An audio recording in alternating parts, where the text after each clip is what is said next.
Let's continue a conversation we started before the president's speech with Hugh Hewitt, radio talk show host and frequent contributor around here. Hugh, thanks for your patience. You got into, we started talking about military funding. The president likes to say that our military has been depleted, our military has been decimated. In what way has our military been depleted, and in what way would you spend the money the president's talking about spending? He said tonight in the speech, Brian, that he was going to do away with the sequester, and the most obvious indice of the sequester effect is that 60% of naval aviation assets can't fly right now. They're deemed not ready by the Navy, 6 out of 10 F-18 and other strike aircraft. But you bring me to the key point, Brian. There was a transcendent moment tonight, and we run away from it because it involves real grief, and it was the prolonged, sustained applause for Mrs. Owens. And I think that also showed something Chris mentioned earlier, the president as commander-in-chief and being willing to do the very hardest job that a commander-in-chief does, which is to recognize and talk with the families of the fallen. And I think tomorrow, all around the country, they may be talking about the disaster that is Obamacare, the regulatory rollback. He did call on Neil Gorsuch to be confirmed swiftly.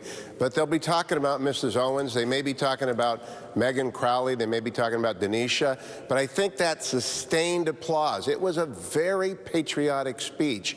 And in the blue states that went for Donald Trump, and the reluctant Trump voter that's out there wondering, can he do the job that I put him in there after this barrage of the first month? I think they're tremendously reassured by what I thought was a tremendous speech with a transcendent moment. A transcendent moment, to be sure, and it would take someone awfully hard-hearted to find any fault in it, Hugh, but will you concede that in the run-up of the last 12 hours before this speech tonight, the president got a little sideways on the mission itself, seeming to indicate in his interview with Fox and Friends, seeming to blame, quote, the generals for losing Ryan in this mission, and not seeming to grasp that the title commander-in-chief means just that. It's all on you. That's part of the job. Well, I'm not going to concede that, Brian, because I understood it. Again, I always try and listen to Donald Trump differently than I listen to other people, having been involved in so many exchanges with him. I think what he was trying to say is that the mission was planned on President Obama's watch. It was executed with the approval of the generals, and it did, as he said in the speech tonight, contribute to the national security. I do think he has to become more deft in those settings. Indeed, today, when he talked immigration with Chuck and with Chris and with others, he may have overextended what was just a creak in the door tonight that I heard. So I actually listened to that and said to myself, he's got to tinker with that, but it wasn't what the media said it was. And if I'm sitting at home tonight, the biggest gap that I've got, I think, that's occurring in blue state turned red state America is the media is not recognizing what was a terrific speech by a person they weren't quite sure could give a State of the Union speech. And that's the takeaway for me, as well as, of course, Mrs. Owens. I said it was his most speech-like of speeches, but did you just tell us we have to listen to him differently?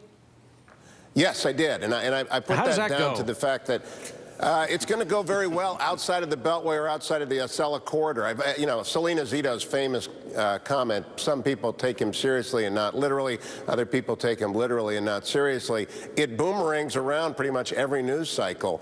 And tonight, you could take him both literally and seriously. For example, I heard when he took apart Obamacare, collapse. The lack of choice, the broken promises of you can keep your doctor, you can keep your plan. I thought it was very deftly delivered. That hasn't come up yet tonight. So he was talking to that 20% in the middle, the 40% that are never going to like him, the 40% that is based, that is satisfied. Those 20% heard a lot tonight. Here's the downside. He made a lot of promises tonight, Brian, a lot of promises.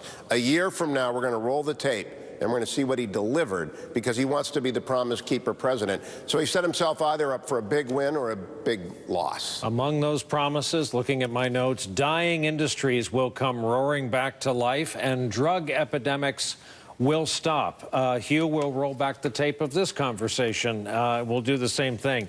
Thank you for your contribution. May I intercede yes? for a moment? You were mentioning that the president's remarks about the Yemen mission and how different those were from that moment that Hugh was describing tonight with the Navy SEAL's widow who was there, that very emotional moment. I think that's fair. want to, and Hugh was saying, I didn't listen to the president that way when he listened. I actually have that quote here. What Trump said when he was asked about that mission was, I'm quoting this verbatim, quote, "This was a mission that was started before I got here. This was something that was, you know, just they wanted to do."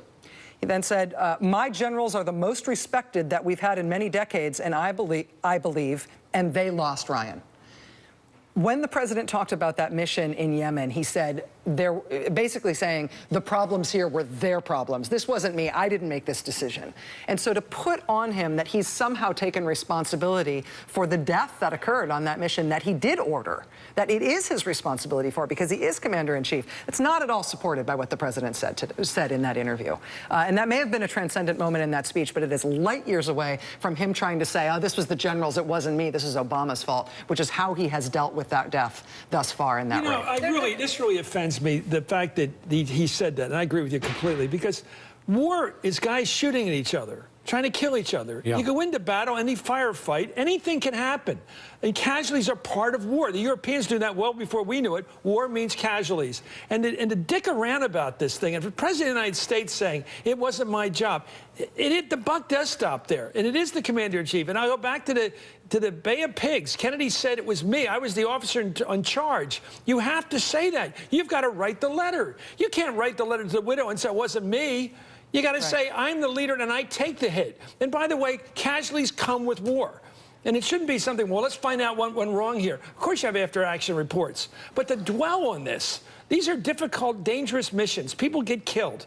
And the idea that the president has to argue with somebody about whose fault it is below the office. You got to change they lost Ryan to we lost Ryan. Right. Nicole Wallace, and then back to Hugh Hewitt. Well, and we also have two different accounts now. I mean, he quoted General Mattis in his address to Congress tonight, but that is a different fact than what John McCain believes of this mission. So and what NBC News reported last night. All of our reporting does not line up with what Donald Trump quoted his Secretary of Defense, a very well-respected general. Now, so I think he opened up the issue. It was already open. I think everyone's investigating the mission, and the fathers asked for the fallen servicemen's fathers asked for an investigation. But he presented something that is not in the current fact pattern. The quote he said was, I just spoke to General Mattis, who reconfirmed, and I quote, Ryan was part of a highly successful raid that generated large amounts of vital intelligence that will lead to many more victories in the future against our enemies. Yes, right, and so people who should know say that's not true, and so they're all... I would agree with Hugh Hewitt on one point, which is I think that moment in the speech will penetrate people's consciousness a lot more than the sort of back and forth about the mission and whether it was worthwhile and what happened. So I do believe that will be a lasting moment for some people. You know why? Because the one pure communication tonight, just a minute, Hugh, just a minute. The one pure communication tonight was that woman, Karen Owens, talking to her husband in heaven. You could see it. She was talking to him. Again and again, when she said, this is an applause time, this is a chance, I've got to talk to my husband right now. This was pure love communication. There's not a guy in the world that doesn't want to have a spouse like that. She is a lover of her lost husband. That is real. The rest of this is politics. Hugh That's Hewitt. real. Chris, I agree with that 100%. That was so moving. What I have to respectfully disagree, when the president said they lost Ryan, here's what I heard. The SEALs didn't bring back one of their own. They lost Ryan. They took a casualty, they being our brave men and women in the military, not I'm blaming my generals. And so this really goes to how do you posture yourself listening to the commander-in-chief? I'm sitting down with W on Thursday to talk about his book about the wounded warriors that he's been painting. They don't think about them and they, not any president I've ever met. So I would leave it to Rourke Denver or some other SEAL who is out there, former SEAL, to come up and speak to that. But when he said they they lost Ryan. I don't think he was attributing blame to the generals. I was thinking Hugh, his about quote his was, comrades. this was a mission that was started before I got here. This was, they just wanted to do it. My generals are the most respected, I believe, and they lost Ryan. I mean, he was asked about his reaction to this loss in this raid and to the grief of this SEAL's father, who has spoken publicly about the fact that he didn't want to meet the president on that tarmac at Dover. And he wants an responded by saying, this was started before I got here, as in, this wasn't we me, just don't have to put this on disagree, me. Rachel. That's what when he said. said. My I'm generals not are the best, doing meaning that psychoanalysis. I know. No, but it's not. It's interpretation. My generals reviewed it and approved it. They're the best in the business. I have confidence in General Mattis and in Joe Dunford. They lost Ryan means the SEALs on the ground lost Ryan. So you might want to attribute to him the attempt to distance, but that's not what he's done. I read the story about the father. He's a grieving father. Gold Star fathers get to say whatever they want. I just admire Mrs. Owens for coming tonight, and I admire the president for asking her and saying to her, we appreciate the sacrifice, and to every member of the military out there, we know you're out there tonight, and this administration is going to be with you. We're going to give you what you need, and my generals will follow up on it. So I heard it completely differently, and that's the divide in the country. People hear things differently, but when he said they lost Ryan, I think that was a recognition that a band of brave warriors, the best that we've got, lost one of their own. And it's not something civilians can say, we lost, because we don't put it on the line the way they do. Hugh, I hear you, and we all hear the point that you're making about the speech tonight, but in terms of what the president said about this raid, so far his comment about it is, this wasn't me, this wasn't on me. And that, you can't get around from that by rounding up the emotional value of what you heard him say, not if we actually have quotations from him. He's president now. We disagree. As adults say in these matters, reasonable people can disagree.